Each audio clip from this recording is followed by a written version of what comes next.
Hello and welcome friends. आज हम लोग एक बहुत ही हॉट एंड सेंसिटिव टॉपिक के बारे में बात करने वाले हैं। वो टॉपिक है anger. So you tell me, is anger good और bad? Bad? Not really. Good? Not really. So it depends on the situation.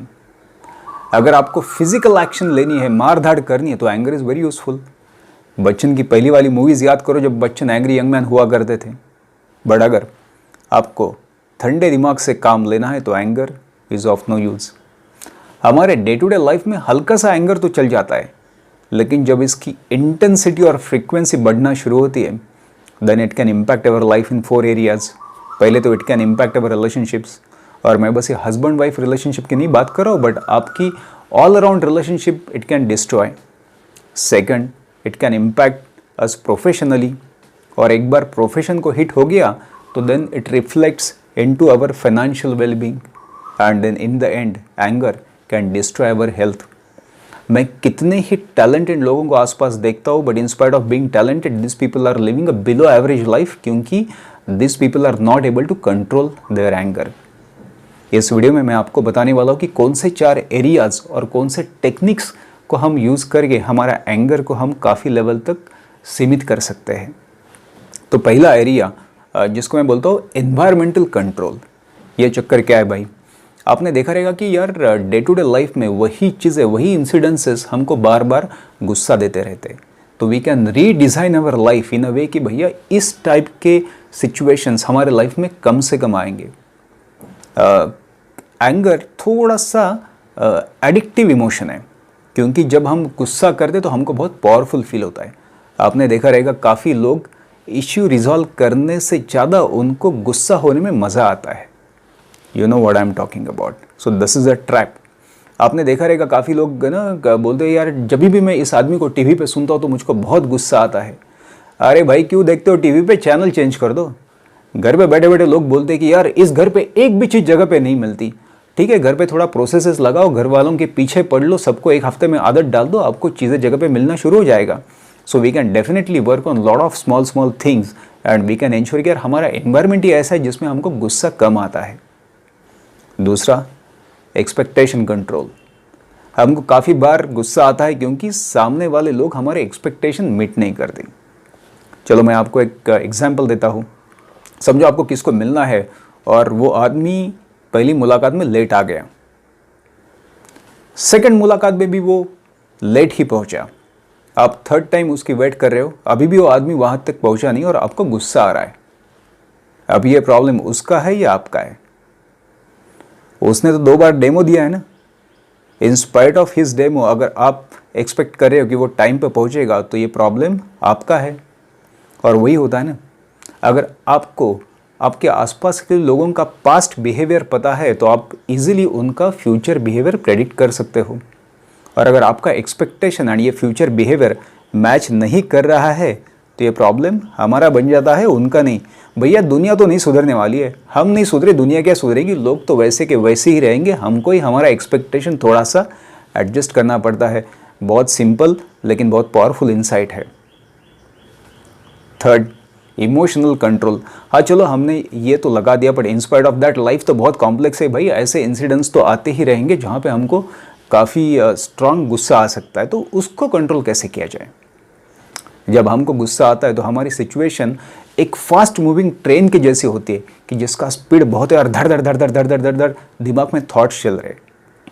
तो अगर गुस्सा हमको कम करना है तो सबसे पहले हमको इस इंजन के स्पीड को कम करना है और ट्रेन को रोकना है। How to stop the train? Simple technique यार, pull the chain to stop the train. जब हम लोग चेन पुल करते हैं तो क्या होता है? सबसे पहले तो इंजन को जो फ्यूल दिया जाता है वो फ्यूल सप्लाई कट होता है। दूसरा, इंजन को ऑलरेडी मोमेंटम है ना, ऑलरेडी उसमें बहुत एनर्जी है, काइनेटिक एनर्जी है, तो दूसरा इंजन की एनर्जी को स्पेंड करना पड़ता है। इंजन एक 2-3 किलोमीटर दूर जाके फिर ठंडा हो जाएगा, या फिर उस एनर्जी को हमको ट्रांसफॉर्म करना है तो हम ब्रेक अप्लाई करके काइनेटिक एनर्जी को हीट या और किसी एनर्जी में ट्रांसफॉर्म करके उसको रोक देंगे। एग्जैक्टली वही चीज़ हमको माइंड के साथ करनी है। अगर किसी चीज़ के बारे में हम गुस्सा है तो उस चीज़ से रिलेटेड जो थॉट्स हम जनरेट कर रहे हैं वो थॉट्स फ्यूल उस गुस्से के लिए बन रहे हैं। हमको उस फ्यूल को कट करना है, हमको थॉट्स की डायरेक्शन शिफ्ट करनी है। थॉट्स तो हम लोग स्टॉप नहीं कर पाएंगे, लेकिन definitely we can change the direction. और इमीडिएटली हम लोग किसी न्यूट्रल चीज़ के बारे में सोचना शुरू करेंगे। हम सोचना शुरू करेंगे यार रणवीर और दीपिका के लाइफ में आजकल क्या चल रहा है, डायरेक्शन चेंज कर दी। लेकिन एंगर के साथ साथ में काफ़ी एनर्जी हमारे अंदर बिल्ड हो जाती है, तो हमको उस एनर्जी को स्पेंड करना है। हमको कोई ना कोई तो फिजिकल एक्शन करनी है। जाके एक फास्ट वॉक लेके आ जाओ 10 मिनट का, या बिल्डिंग के स्टेयर्स में ऊपर नीचे करो। अगर आप घर पे अटके हो, बाहर नहीं जा सकते, कोई बात नहीं, चलो और एक बार झाड़ू उठाओ, पूरा घर साफ कर लो, लेकिन spend the energy and you'll start feeling better. या फिर हम इस एंगर के इमोशंस को 1 सेकंड में दूसरे इमोशन में ट्रांसफॉर्म कर सकते हैं। आप बिलीव नहीं कर रहे हो, आपको मैं एक इंसिडेंट सुनाता हूँ, मेरे एक दोस्त के साथ हुआ था। उसकी डॉटर को ड्राइंग करना बहुत अच्छा लगता है। एग्ज़ाम के दिन थे, पेपर के 1 दिन पहले वो डॉटर लोगों से छिपा के कोने में जाके कुछ तो ड्राइंग कर रही। दोस्त ने 1 बार देखा, 2 बार देखा, तीसरी चौथी बार उसको रहा नहीं किया, उसके जाके उसने ज़बरदस्त डांट लगाई।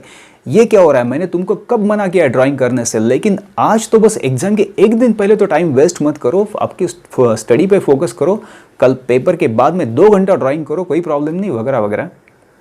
उस लड़की ने पीछे से एक कार्ड निकाला, बोले डैडी आज रात को आप ट्रैवल करने वाले हो तो मैं आपके लिए हैप्पी जर्नी का कार्ड बना रही थी। 1 सेकंड में आंखों में आंसू आ गए, एंगर कन्वर्ट हो गया प्यार में। एंड ये पोटेंशियल आप में और मुझ में भी है, जहाँ पे 1 सेकंड में हम हमारा एंगर को कन्वर्ट कर सकते हैं। इसके लिए बस हमको हमारा पर्सपेक्टिव चेंज करने की ज़रूरत है। थोड़ा सा अगर हम चीज़ों को ह्यूमरस पर्सपेक्टिव से देखेंगे तो काफ़ी बार एंगर इमीडिएटली वैनिश हो जाता है। तो ये रहा इमोशनल कंट्रोल। और थर्ड, एक्शन कंट्रोल। जब मैं एक्शन बोलता हूँ तो ये action related to the thing that you are angry about. तो जब हम गुस्सा करते हैं तो हमारे ब्रेन में नहीं, यहाँ पे फ्रंटल लोब करके पार्ट है जो हमारा लॉजिकल थिंकिंग में हमारी हेल्प करता है। और हम गुस्सा होते हैं तो ये फ्रंटल लोब काम करना ऑलमोस्ट बंद कर देता है। तो इसका मतलब जो भी चीज़ें हम लोग कर रहे हैं वो काफ़ी लेवल तक इलॉजिकल हो सकती है। तो अगर कोई चीज़ के बारे में हम गुस्सा है तो उस चीज़ के बारे में कोई भी डिसीजन या कोई भी एक्शन हमको नहीं लेना है। No action related to the specific situation. तो ये रहे 4 different areas and different techniques. I know कि बहुत कॉम्प्लेक्स सब्जेक्ट है, बहुत हम लोग डीप में जा सकते हैं, लेकिन एटलीस्ट मैंने आपको हाई लेवल कुछ कॉन्सेप्ट्स बता दिए, तो हम उसको क्विकली रिकैप करेंगे। सबसे पहले तो एनवायरमेंटल कंट्रोल। एनवायरमेंट ऐसे हम लोग डिज़ाइन करेंगे कि यार ये गुस्सा हमको दिलाने वाली सिचुएशंस कम से कम आ जाएंगी। Second is expectation control. दुनिया नहीं सुधरने वाली भैया, हमको ही हमारे एक्सपेक्टेशन को थोड़ा सा नीचे करना पड़ेगा। तीसरा emotional control. Pull the chain to stop the train. Chain pull करने का क्या मतलब है कि यार इंजन को फ्यूल डालना बंद कर दो, shift your thoughts to neutral area. दूसरा एनर्जी है उसको आइदर स्पेंड करो या ट्रांसफॉर्म करो। और तीसरा, हमको जिस चीज़ के बारे में हम गुस्सा है उस चीज़ के बारे में कोई भी एक्शन हमको नहीं लेनी है। I hope you like this video. Thank you for watching and